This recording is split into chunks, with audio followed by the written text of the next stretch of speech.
ओम नमः शिवाय। हरियाली तीज सिर्फ एक पर्व नहीं, नारी की श्रद्धा, प्रेम और तप की कहानी है। जब हरियाली धरती पर आती है तो नारी के मन में भी प्रेम का सावन उतर आता है। इस तीज पर आइए शिव पार्वती के प्रेम को अपने जीवन में उतारें। वीडियो अच्छा लगे तो लाइक, कमेंट और सब्सक्राइब जरूर करें। आप सभी भक्तजनों को हरियाली तीज की हार्दिक शुभकामनाएं। यह कहानी भावनात्मक, प्रेरणादायक और पुरातन काल की पृष्ठभूमि में शिव पार्वती की महान प्रेम गाथा के रूप में रची गई है, जो हरियाली तीज व्रत का मूल आधार बनती है। बहुत समय पहले की बात है, सृष्टि के प्रारंभ में जब चारों दिशाओं में दिव्यता फैली थी, तब ब्रह्मा जी ने अपनी संतानों में से एक दक्ष प्रजापति को पृथ्वी पर सृष्टि संचालन हेतु भेजा। दक्ष तपस्वी, बलशाली और ज्ञानी थे। वे सृष्टि के रचयिता ब्रह्मा के पुत्र होने के नाते अत्यंत अभिमानी भी हो गए थे। दक्ष की एक कन्या थी सती। सती अपने पिता की परम प्रिय थी, किंतु उनका मन प्रारंभ से ही परम तपस्वी, योगी और वैराग्यधारी भगवान शिव में रमता था। सती ने शिव को ही अपने पति रूप में वरण करने का निश्चय किया, जबकि उनके पिता दक्ष शिव को एक वितरागी, ओघड़, अघोरी समझकर घृणा करते थे। बाल्यकाल से ही सती को शिव के नाम, स्वरूप और गुणों में गहरी श्रद्धा थी। जब भी कोई शिव की कथा सुनाता, सती उसमें लीन हो जाया करती। उसकी सहेलियां पूछती, तो क्यों दिन रात महादेव का स्मरण करती है? सती मुस्कुरा देती और कहती, जिसे मेरा मन जानता है उसे मेरी आत्मा पहचानती है। वे कोई और नहीं, स्वयं भगवान शिव हैं, जिन्हें मैं पति रूप में पाना चाहती हूँ। समय बीता। शिव और सती का विवाह ब्रह्मा और विष्णु की मध्यस्थता से संपन्न हुआ, किंतु दक्ष को ये विवाह कभी स्वीकार नहीं हुआ। एक बार दक्ष ने महायज्ञ का आयोजन किया और समस्त देवताओं को निमंत्रण भेजा, सिवाय भगवान शिव के। सती को जब ज्ञात हुआ कि उनके पिता ने शिव का अपमान किया है, तो उन्होंने यज्ञ स्थल पर जाकर अपने पिता से इसका कारण पूछा। दक्ष ने भगवान शिव के प्रति अत्यंत कटु वचन कहे और उन्हें अशुभ, शमशानवासी, अयोग्य कहा। सती ये अपमान सहन ना कर सकी। उन्होंने यज्ञ कुंड में स्वयं को आहुति दे दी। ये देखकर यज्ञ स्थल पर हाहाकार मच गया। जब भगवान शिव को ये समाचार मिला कि उनकी पत्नी सती ने अपने पिता के अपमानजनक वचनों से आहत होकर आत्मदाह कर लिया है, तो वे शांत नहीं रह सके। क्रोध में उन्होंने अपनी जटा से वीरभद्र और भद्रकाली को उत्पन्न किया और उन्हें आदेश दिया, जाओ और उस यज्ञ का विध्वंस कर डालो। वीरभद्र ने यज्ञ स्थल पर पहुंचकर समस्त देवताओं को परास्त कर दिया और दक्ष का मस्तक काट दिया। बाद में भगवान शिव के आदेश पर उसे पुनर्जीवन दिया गया। सती की आत्मा कैलाश से अलग होकर हिमालय पर्वत पर हिमवान और उनकी पत्नी मैना के यहाँ पुत्री के रूप में जन्मी। उसका नाम रखा गया पार्वती। पार्वती जन्म से ही सौम्य, शांत, भक्तिपूर्ण और सौंदर्य की प्रतीक थी। जैसे जैसे वे बड़ी हुई, उनका आकर्षण फिर से उसी दिव्य पुरुष की ओर होने लगा, जिनके प्रति पूर्व जन्म की आत्मा समर्पित थी, भगवान शिव। एक दिन देवऋषि नारद पार्वती के घर आए। उन्होंने भविष्यवाणी की कि हे देवी, आप ही सती हो, जिन्होंने भगवान शिव के अपमान से आहत होकर आत्मदाह किया था। अब आप पुनः जन्म लेकर अपने स्वामी को प्राप्त करेंगी, किंतु यह कार्य सरल नहीं होगा। शिव तपस्वी हैं, ध्यान में लीन रहते हैं। आपको वर्षों का कठोर तप करना होगा। पार्वती ने ये सुनकर तुरंत निश्चय कर लिया कि केवल और केवल भगवान शिव को ही पति रूप में वरण करेंगी और इसके लिए जो भी कठिन तप करना होगा वे अवश्य करेंगी। पार्वती ने माता पिता से अनुमति लेकर वन की ओर प्रस्थान किया। वे घने जंगलों में निर्जन स्थलों पर जा बैठी। उन्होंने कठोर तपस्या प्रारंभ की। प्रारंभ में केवल फल फूल, फिर केवल जल और अंत में वायु पर ही जीवित रहकर तप करती रही। उनका शरीर कृश हो गया, लेकिन मन और श्रद्धा अडिग रही। शिव ने ये सब देखा। वे माता पार्वती की तपस्या से प्रसन्न तो थे, परंतु उनकी परीक्षा भी लेना चाहते थे। वे एक ब्राह्मण के वेश में पार्वती के पास जा पहुंचे और बोले, हे कन्या, तू किसे प्राप्त करने के लिए ऐसा कठोर तप कर रही है? पार्वती बोली, भगवान शिव को, वही मेरे स्वामी हैं। ब्राह्मण ने कहा, शिव? वे तो भूतों के स्वामी हैं, शमशानवासी हैं, विभूति लगाते हैं, मृग चर्म पहनते हैं। उन्हें छोड़कर किसी सुंदर राजकुमार से विवाह क्यों नहीं करती? पार्वती मुस्कुराई और दृढ़ता से उत्तर दिया, जिन्हें समस्त त्रिलोक प्रणाम करता है, जिनके बिना सृष्टि का संचालन संभव नहीं, वे शिव मेरे लिए सब कुछ है। मैं किसी और को नहीं जानती। ये उत्तर सुनकर ब्राह्मण का रूप बदल गया और स्वयं भगवान शिव अपने दिव्य स्वरूप में प्रकट हो गए। शिव ने पार्वती को आशीर्वाद दिया और बोले, हे देवी, तुम्हारी तपस्या से मैं प्रसन्न हूँ। मैं तुम्हें पत्नी रूप में स्वीकार करता हूँ। तुम्हारा प्रेम, तप और विश्वास अमर रहेगा। देवताओं ने आकाश से पुष्प वर्षा की, धरती पर हरियाली छा गई, वृक्षों ने झूमना प्रारंभ कर दिया और स्त्रियों में आनंद की लहर दौड़ गई। जब भगवान शिव ने माता पार्वती को पत्नी रूप में स्वीकार करने का वचन दे दिया, उसी क्षण संपूर्ण ब्रह्मांड में एक अद्भुत दिव्यता फैल गई। कैलाश पर्वत पर देवताओं ने पुष्पों की वर्षा की, गंधर्वों ने मधुर गान गाया और ऋषियों ने वेदों की ऋचाएं उच्चारित की। पार्वती की तपस्या ने केवल शिव को नहीं बल्कि संपूर्ण सृष्टि को मंत्रमुग्ध कर दिया। ये संयोग, ये मिलन केवल एक स्त्री और पुरुष का नहीं था, ये प्रकृति और परम शिव का मिलन था। भगवान शिव ने अपने गणों को हिमवान के महल में भेजा। नंदी, भृंगी और गणेश के साथ सप्तऋषि भी उपस्थित हुए। उन्होंने हिमवान को संदेश दिया, हे हिमवान, भगवान शिव स्वयं आपकी पुत्री पार्वती को पत्नी रूप में वरण करना चाहते हैं। ये विवाह त्रिलोक्य के लिए मंगलकारी होगा। हिमवान और मैना ने जब ये शुभ समाचार सुना तो उनकी आंखें प्रसन्नता से भर उठी। वे जानते थे कि पार्वती ने कितनी कठोर तपस्या की थी। उन्होंने सहर्ष विवाह को स्वीकार कर लिया। हिमालय पर्वत पर एक दिव्य महल निर्मित किया गया। स्वर्ग के पुष्प, कस्तूरी, चंदन, केसर और रत्नों से सजावट की गई। देवता, यक्ष, गंधर्व, किन्नर और अप्सराएं विवाह उत्सव में सम्मिलित होने के लिए आमंत्रित किए गए। पार्वती की सहेलियां पद्मा, सुकन्या, रंभा और माला उनका श्रृंगार करने में लगी। पार्वती को पीतांबर, सुगंधित तेल, हरिद्रा और कुमकुम से सजाया गया। जब शिव बारात लेकर हिमवान के महल की ओर चले, दृश्य अद्भुत था। शिव ने गजचर्म पहना, जटाएं बिखरी हुई, गले में सर्प, मस्तक पर चंद्रमा, त्रिनेत्र से शोभायमान। उनका वाहन नंदी था। परंतु बारातियों का दृश्य विचित्र था। भूत, प्रेत, पिशाच, योगी, तपस्वी, सिद्ध, गण, नाग और राक्षस, वे सभी शिव के अनन्य भक्त थे।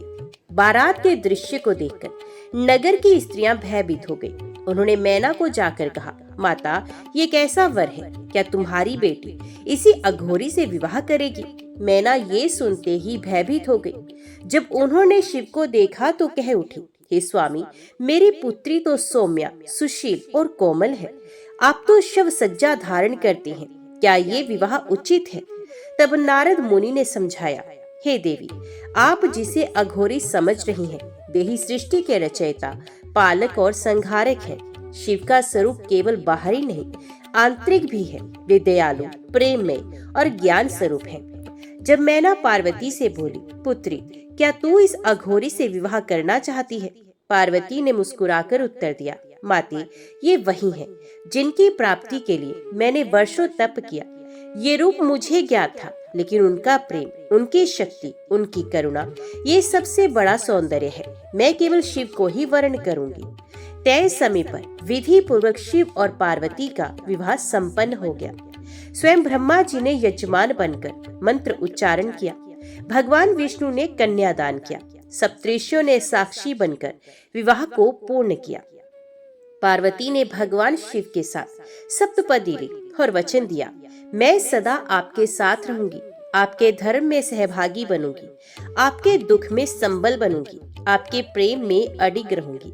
भगवान शिव ने कहा, हे पार्वती, तुम ना केवल मेरी पत्नी हो, बल्कि मेरी शक्ति हो, मेरी अर्धांगिनी हो। सृष्टि तुम्हारे बिना अधूरी है। जब विवाह संपन्न हुआ, संपूर्ण प्रकृति हर्षित हो उठी। वन में फूल खिलने लगे, मेघ बरसने लगे, वृक्ष झूमने लगे, स्त्रियां नाचने लगी, गीत गाए गए और तभी से हरियाली तीज का उत्सव मनाया जाने लगा। ये दिन बना श्रावण शुक्ल तृतीया, जब स्त्रियां भगवान शिव और माता पार्वती का पूजन करके सौभाग्य, प्रेम और सुखी दाम्पत्य का वरदान मांगती है। विवाह के बाद पार्वती ने स्त्रियों से कहा, हे सुहागिनों, मैं तुम्हें ये व्रत देती हूँ। श्रावण मास की तृतीया को हरियाली तीज मनाओ, शिव और पार्वती का पूजन करो, अपने पति के मंगल की कामना करो। मैं स्वयं उस व्रत को स्वीकार करूंगी जो श्रद्धा से किया गया होगा। एक दिन पार्वती ने शिव से पूछा, स्वामी, क्या आप मुझे प्रेम करते हैं? मैं आपके कठोर तप, गहराई और ध्यान में कभी खो ना जाऊं। तो शिव बोले, हे पार्वती, प्रेम शब्द नहीं, वे तो अनुभूति है। तुम्हारा साथ मेरे ध्यान की पूर्णता है। मैं तुम्हें उतना ही चाहता हूँ जितना आत्मा शरीर को। ये सुनकर पार्वती की आंखें भर आई। उन्होंने शिव के चरणों में सिर रख दिया और कहा, मैं सदा आपकी हूँ। शिव पार्वती के विवाह के पश्चात जब पहली श्रावण शुक्ल तृतीया आई, उस दिन माता पार्वती ने स्त्रियों को अपने पास बुलाया और कहा, हे सखियों, ये दिन मेरा और शिव के पुनर्मिलन का प्रतीक है। आज के दिन जो स्त्रियां सच्चे मन से शिव पार्वती का पूजन करेंगी, उन्हें अखंड सौभाग्य, प्रेम और पारिवारिक सुख की प्राप्ति होगी। उसी दिन से हरियाली तीज का पर्व आरंभ हुआ, जिसे विशेष रूप से विवाहित स्त्रियां अपने पति की लंबी उम्र और प्रेम के लिए करती हैं।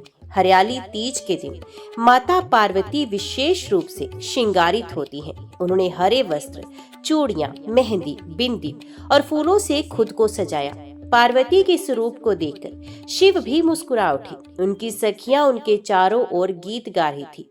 तीज की रात आई, सखी रे तीज की रात आई, पार्वती शिव संग मिलन रचाई।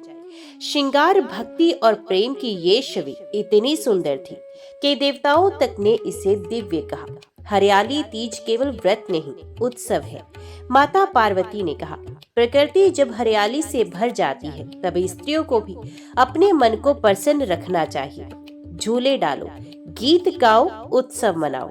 स्त्रियां आम के पेड़ों पर झूले डालती, सखियां एक दूसरे को झुलाती और चारों ओर गूंजते लोकगीत। झूलों की रत आई रे, सावन की बदरिया छाई रे। पार्वती स्वयं झूले पर बैठी और सखियों के संग बाल्यकाल की स्मृतियों में खो गई। माता पार्वती ने तीज व्रत को सौभाग्य के 8 वस्तुओं से सजाया। हरा वस्त्र, हरी चूड़ियां, हरे फूल, मेहंदी, सिंदूर, मंगलसूत्र, काजल और बिंदी।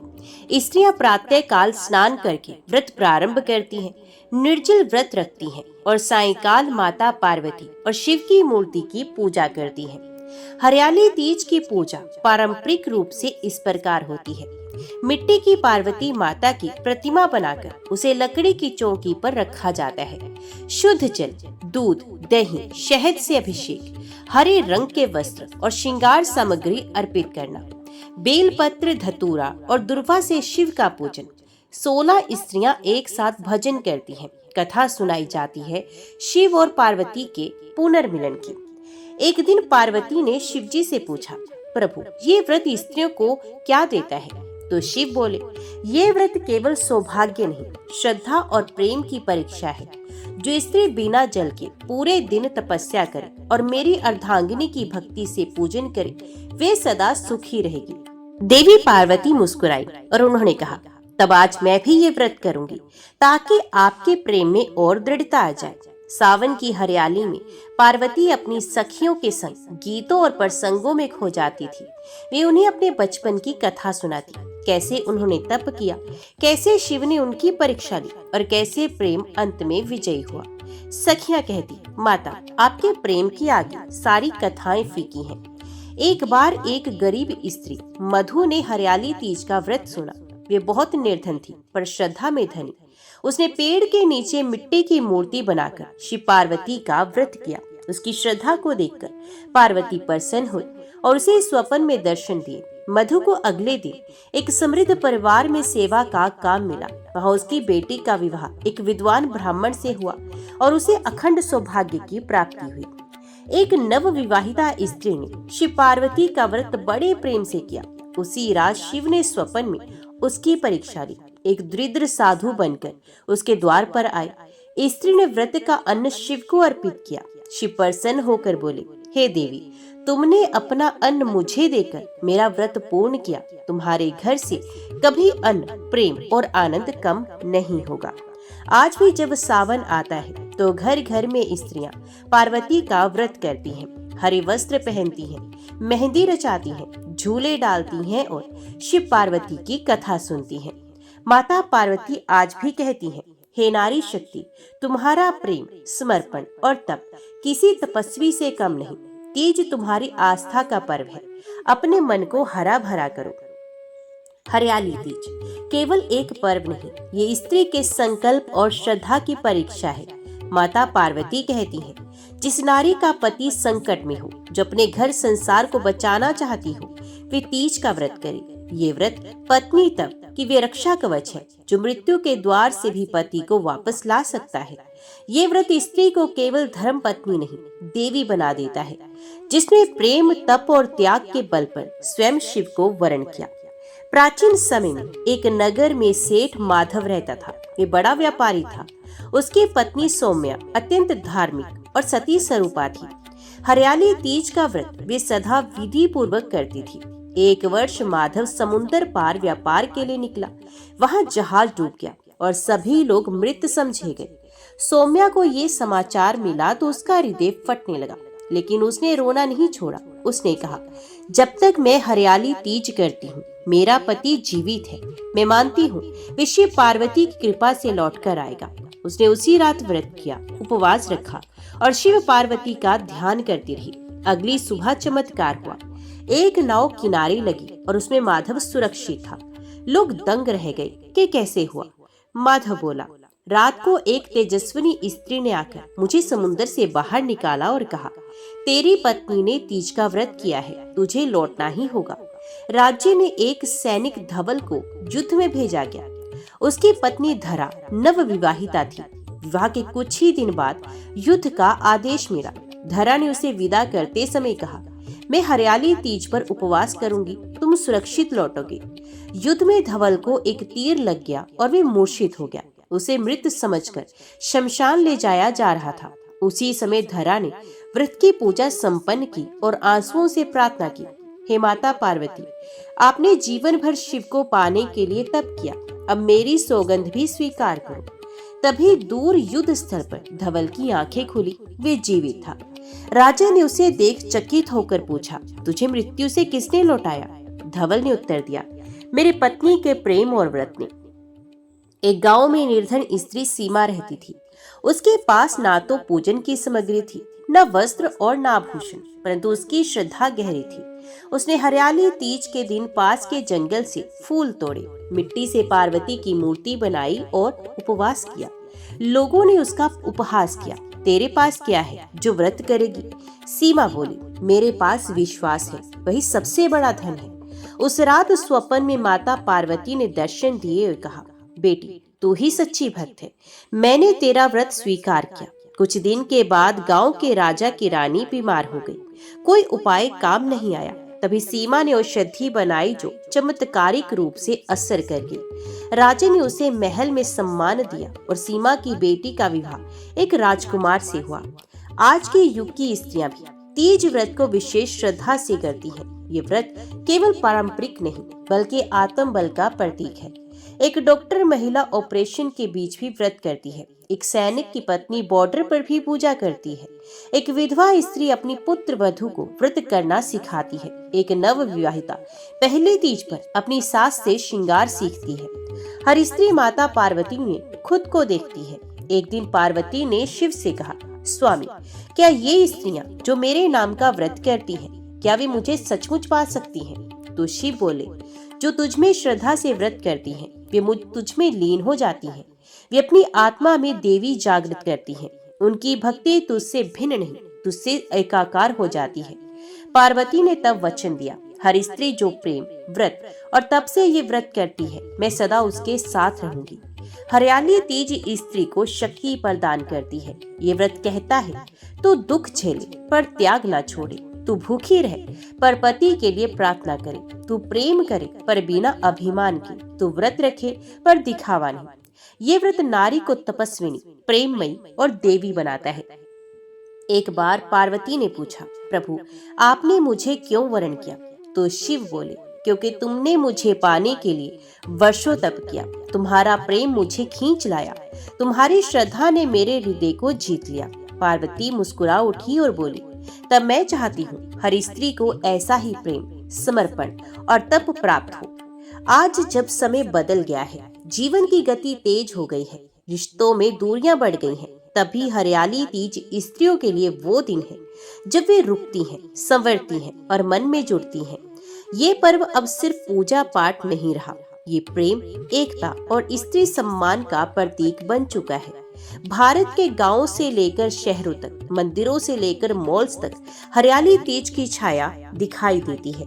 अन्नू की अभी शादी को 2 महीने हुए थे। सास ससुर परंपरागत थे, लेकिन अनु शहर में पली बड़ी थी। जब पहली तीज आई तो उसे लगा कि आज भी कोई भूखा रहकर व्रत करता है, लेकिन उसकी सास ने कहा, बेटी ये भूख की परीक्षा नहीं, प्रेम की पूजा है। मैंने 35 सालों से किया है और आज तुमसे भी वही आशा है। अनु ने पहली बार निर्जल व्रत किया। उस दिन उसने पति के लिए पूजा की, श्रृंगार किया और कथा सुनी। और जब रात को पति ने पूछा, क्या सच में मुझसे इतना प्रेम है? अनु की आंखें भर आई। उसने कहा, समझ में आया, प्रेम त्याग नहीं मांगता, बस एक प्रार्थना चाहता है जो मैंने आज की। तीज वह पर्व है जो सास और बहू के रिश्तों को जोड़ता है।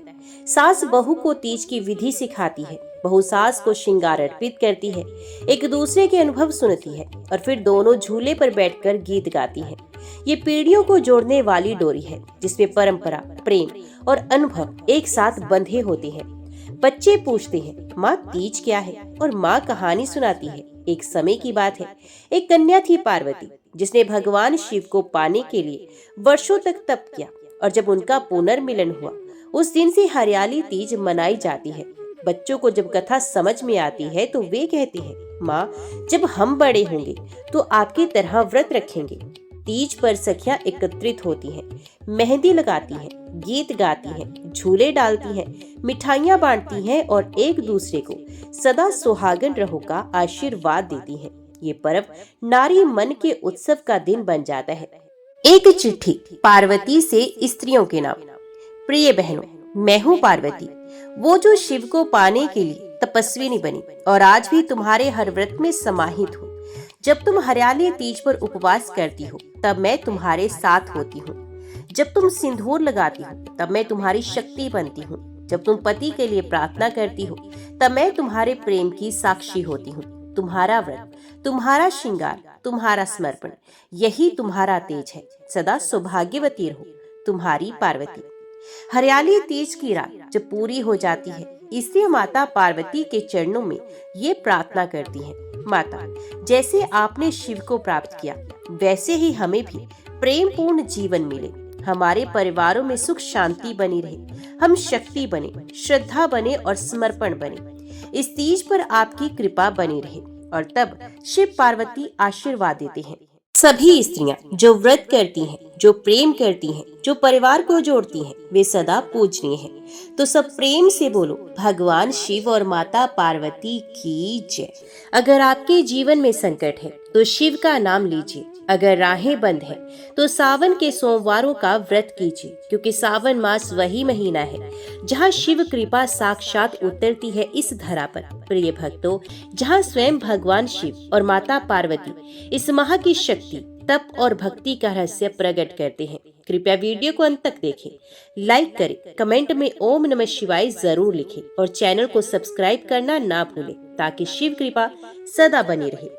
पुरातन काल की बात है, जब कैलाश पर्वत पर भगवान शिव और माता पार्वती सुखपूर्वक विराजमान थे, तब एक दिन माता पार्वती ने अत्यंत कोमल और भक्तिपूर्ण भाव से भगवान शिव से पूछा, हे देवादिदेव महादेव, आप त्रिलोकी के स्वामी हैं, आप ही ब्रह्मा, विष्णु और समस्त देवताओं के अधिपति हैं। मैं जानना चाहती हूँ, सावन मास में ऐसा क्या विशेष है जो समस्त ऋषि मुनि, साधक और गृहस्थ जन भी इस मास में केवल आपकी ही आराधना करते हैं। भगवान शिव मुस्कुराए, उनके नेत्रों से कृपा की वर्षा होने लगी। माता पार्वती के इस प्रश्न से वे अत्यंत प्रसन्न हुए। भगवान शिव बोले, हे पार्वती, तुमने अत्यंत गूढ़ प्रश्न किया है। सावन मास केवल एक मास नहीं, ये भक्ति का सागर है, कर्म का परिशोधन है और मोक्ष का प्रवेश द्वार है। जो भी भक्त इस मास में श्रद्धा से व्रत करता है, विशेषकर सोमवार के दिन, वे मेरे हृदय को प्रिय होता है। शिव की वाणी सुनकर पार्वती जी नतमस्तक हो गई। उनकी आंखों में भक्ति और प्रेम के अश्रु भर आए और वे बोली, हे नाथ, कृपा करके मुझे विस्तार से बताइए कि यह मास इतना पवित्र क्यों है। शिव जी ने तप्त हृदय से कथा आरंभ की, जिसका वर्णन स्वयं सूत जी ने नैमिषारण्य में ऋषियों को किया था। हे पार्वती, बहुत समय पहले की बात है, जब सृष्टि की रचना आरंभ ही हुई थी। चारों ओर अंधकार, भ्रम और अधर्म का बोलबाला था। तब मेरी शक्ति से सावन मास का अवतरण हुआ। ये वही मास था जब मैंने त्रिपुरासुर का संहार किया, नारायण को आत्मज्ञान प्रदान किया और एक महान भक्त को अपने दर्शन दिए। सावन मास शिव के तप और कृपा का मास। हे पार्वती, तुम जानती हो, जब मैं समाधि में वर्षों तक लीन रहता था, तब यही सावन मास था जब तुमने हिमालय पर कठोर तप करके मुझे पाया था। तुम्हारे प्रेम और समर्पण से ये मास श्रावण मास कहलाया और तुम्हारे व्रत से ये शिव को अर्पित हुआ। माता पार्वती ये सुनकर गदगद हो गई और उन्होंने कहा, प्रभु, यदि ये मास इतना दिव्य है तो कृपा करके इसकी महिमा मुझे कथा के रूप में सुनाइए, ताकि संसार के सभी लोग भी इस रहस्य को जान सके और आपके चरणों में श्रद्धा रखें। अब आरंभ होती है वे अद्भुत कथा, जिसे शिवजी ने माता पार्वती को सुनाया और जिससे एक सामान्य भक्त शिवलोक तक की यात्रा को कर सका। कैलाश पर्वत पर जब भगवान शिव माता पार्वती को सावन मास की महिमा सुना रहे थे, तब उन्होंने एक दिव्य कथा का वर्णन किया, जो भक्ति, तपस्या और शिव कृपा की अद्भुत मिसाल है। हे पार्वती, शिवजी ने गंभीर स्वर में कहा, बहुत समय पहले की बात है। अवंतीपुरी नामक एक पवित्र स्थान था, जहाँ एक वृद्ध ब्राह्मण अपने धर्मपत्नी के साथ निवास करता था। ये ब्राह्मण अत्यंत धार्मिक, शांत और नित्य भगवान के नाम का स्मरण करने वाला था, किंतु उसका जीवन दुखों से भरा था। उसके कोई संतान नहीं थी, घर में दरिद्रता थी और तन मन से वे बहुत अशक्त हो चुका था, किंतु उसका विश्वास अडिग था। वे प्रतिदिन अपने मुख से उच्चारण करता, ओम नमः शिवाय, ओम नमः शिवाय। उसकी पत्नी भी अत्यंत श्रद्धावान थी। वे कहती, नाथ, हमारे पास धन नहीं, भोजन नहीं, परंतु यदि आपकी भक्ति सच्ची है तो एक न एक दिन स्वयं शिवजी हमारी परीक्षा लेंगे। सावन मास का प्रथम सोमवार। एक दिन सावन मास का प्रथम सोमवार आया। पूरा गांव व्रत और पूजन की तैयारी में था, परंतु उस वृद्ध ब्राह्मण दंपत्ति के पास तो दिया जलाने तक का तेल भी नहीं था। तभी उन्होंने हार नहीं मानी। पत्नी ने लकड़ियां बीन कर लाई और ब्राह्मण ने गंगा जल में तुलसी डालकर भगवान शिव का अभिषेक किया। उन्होंने भूखे रहकर व्रत रखा और रात्रि में शिव की कथा सुनते सुनते ही जप करते करते अर्ध चेतना में चले गए। उस रात्रि कैलाश पर विराजमान भगवान शिव माता पार्वती से बोले, हे देवी, उस वृद्ध ब्राह्मण की भक्ति ने आज हमें भी आंदोलित कर दिया है। वे भूखा है, फिर भी मेरे नाम का संकीर्तन कर रहा है। आओ हम स्वयं चले और उसके घर जाकर दर्शन दें। पार्वती जी मुस्कुराई, हे नाथ, आप तो करुणा के सागर हैं। चलिए उस सच्चे भक्त की तपस्या को पूर्ण फल दें। उसी क्षण शिव पार्वती वट वृक्ष के नीचे साधु वेश में उस ब्राह्मण के घर पहुँचे। उन्होंने द्वार खटखटाया। वृद्ध ब्राह्मण बाहर आया। उसने साधुओं को देखकर हाथ जोड़ लिए और कहा, स्वागत है महाराज, हमारे पास आपको देने को कुछ नहीं, परंतु यदि मेरी पूजा अर्पण आपको स्वीकार हो तो कृपया करें और हमें आशीर्वाद दें। शिव जी ने कहा, हे ब्राह्मण, तेरा व्रत, तेरी भक्ति और तेरा जप हमें प्रिय है। जो तुमने सावन मास के पहले सोमवार को किया है, वही तो सच्ची पूजा है। ब्राह्मण कुछ समझ नहीं पाया, परंतु उसकी आंखों से अश्रुधारा बहने लगी। उसने उन साधुओं के पैर छूने चाहे, किंतु तभी तेज प्रकाश हुआ। तेज प्रकाश में साधु स्त्री का रूप शिव और पार्वती के दिव्य स्वरूप में बदल गया। वृद्ध ब्राह्मण और उसकी पत्नी भाव विभोर होकर भूमि पर गिर पड़े। उन्होंने कहा, जय शिव शंभु, जय गौरी शंकर। भगवान शिव ने कहा, हे वत्स, तुमने सावन मास की सच्ची तपस्या की है। मैं तुम्हारी दरिद्रता हरता हूँ। तुम्हें संतान भी होगी और जीवन में सुख शांति भी मिलेगी। मेरी कृपा सदा तुम पर बनी रहेगी। माता पार्वती ने वृद्धा को आशीर्वाद दिया और कहा, हे सौभाग्यवती, तुम अगले जन्म में पार्वती व्रत कथा की प्रेरणा स्रोत बनोगी। तुम्हारी वाणी से अनेक स्त्रियां धर्म मार्ग पर चलेंगी। उसी क्षण से वृद्ध ब्राह्मण के जीवन में चमत्कार होने लगे। उनके खेतों में हरियाली आ गई। अगली पूर्णिमा को उन्हें पुत्र रत्न की प्राप्ति हुई। उनका नाम पूरे नगर में शिव भक्त ब्राह्मण के रूप में प्रसिद्ध हो गया। कैलाश पर कथा समाप्त करते हुए शिवजी बोले, हे पार्वती, ये वही मास है जिसमें एक निर्धन भक्त को मैंने समृद्धि दी, एक वृद्धा को मात्र तप दिया और उनकी भक्ति को अमर कर दिया। इसलिए सावन मास मोक्ष का मास, कृपा का मास और शिव स्मरण का विशेष काल है। कैलाश पर्वत की दिव्य शांति में जब भगवान शिव ने वे कथा सुनाई, तब माता पार्वती गहन चिंतन में लीन हो गई।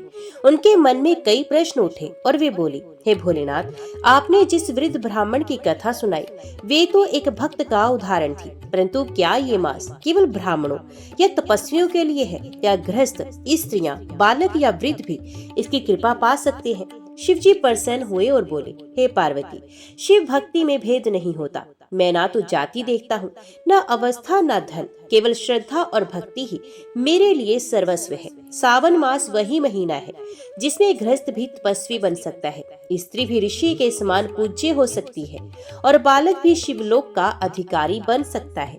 हे देवी, अब मैं तुम्हें एक बालक की कथा सुनाता हूँ जिसने केवल भक्ति के बल पर अपने जीवन की दिशा बदल दी। गौरीपुर नामक ग्राम में एक निर्धन ग्वाला बालक रहता था जिसका नाम था नागेश्वर।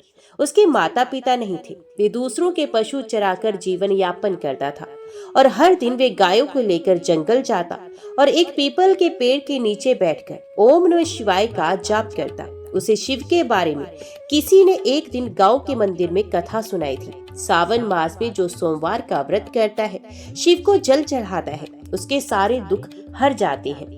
किंतु उसके पास न जल था, न बेलपत्र, न ही पूजा की थाली।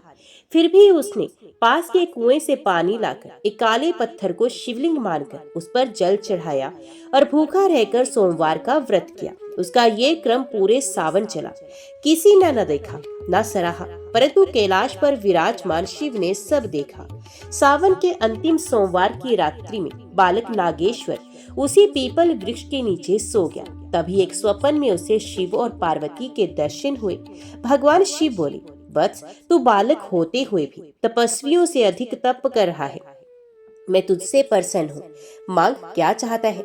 बालक बोला, प्रभु, मुझे केवल इतना आशीर्वाद दीजिए कि मैं जीवन भर आपका नाम जपता रहूं और कोई बालक भूखा ना सोए। शिव पार्वती भाव विभोर हो गई। पार्वती बोली, हे नाथ, ये बालक तो स्वयं शिव तप का अंश है। इसकी सेवा से हजारों का उद्धार होगा। तत्पश्चात शिवजी ने उसे आशीर्वाद दिया, तू बड़े होकर नागेश्वर सन्यासी कहलाएगा।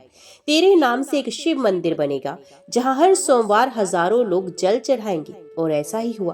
वे बालक बड़ा होकर नागेश्वर नाथ बना और उसकी कथा आज भी सावन मास में हर गांव में गाई जाती है। अब शिवजी माता पार्वती से बोले, हे पार्वती, सावन मास में सोमवार का व्रत करने से मनुष्य के सभी दोष नष्ट हो जाते हैं। यदि कोई केवल बेलपत्र चढ़ा दे श्रद्धा से, यदि कोई केवल जल ही चढ़ा दे या केवल शिव नाम जप ले, वे भी मेरी कृपा का पात्र बन जाता है।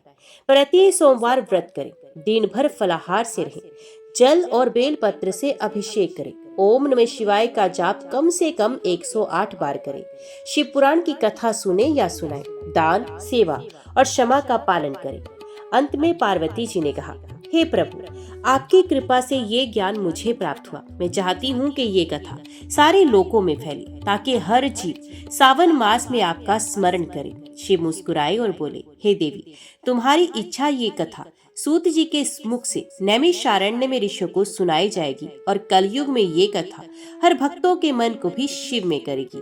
ओम नमः शिवाय। हर हर महादेव। शिव महापुराण के इस अध्याय में सूत जी मुनि ने नैमिषारण्य में स्थित ऋषियों से कहा, हे मुनि श्रेष्ठों, जब पवित्र सावन मास आरंभ हुआ और उसके पहले सोमवार का दिन आया, तब श्रीधर नामक वे ब्राह्मण जो निर्धनता, अपमान और दुख से पीड़ित था, उसने संकल्प लिया कि हे शिव शंभु, इस सावन में मैं प्रतिदिन केवल एक समय फलाहार करूंगा और सोमवार को निर्जल व्रत रखकर आपको बेलपत्र, दूध और गंगा जल अर्पित करूंगा।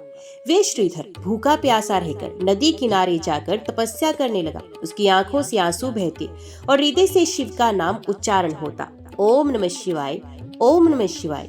उसी समय कैलाश पर्वत पर विराजमान भगवान शिव ने पार्वती से कहा, देवी देखो, धरती पर मेरे एक प्रिय भक्त पर कितने कष्ट आ पड़े हैं। सावन मास में यह व्रत और उपवास करके भी अन्न के एक दाने को तरस रहा है। माता पार्वती की आंखें भर आई। उन्होंने करुणा से कहा, नाथ, जिस भक्त ने आपके नाम पर अपना जीवन अर्पण कर दिया है, उसकी रक्षा करना आपका धर्म है। कृपया उस ब्राह्मण पर कृपा कीजिए। शिवजी मुस्कुराए। उन्होंने अपने त्रिनेत्र से धरती की ओर देखा और उसी क्षण कैलाश से एक दिव्य रश्मि निकली। वे दिव्य रश्मि सीधी श्रीधर के मस्तक पर पड़ी। उसकी सारी थकान दूर हो गई। उसके शरीर से तेज निकलने लगा और वे समाधि में चला गया।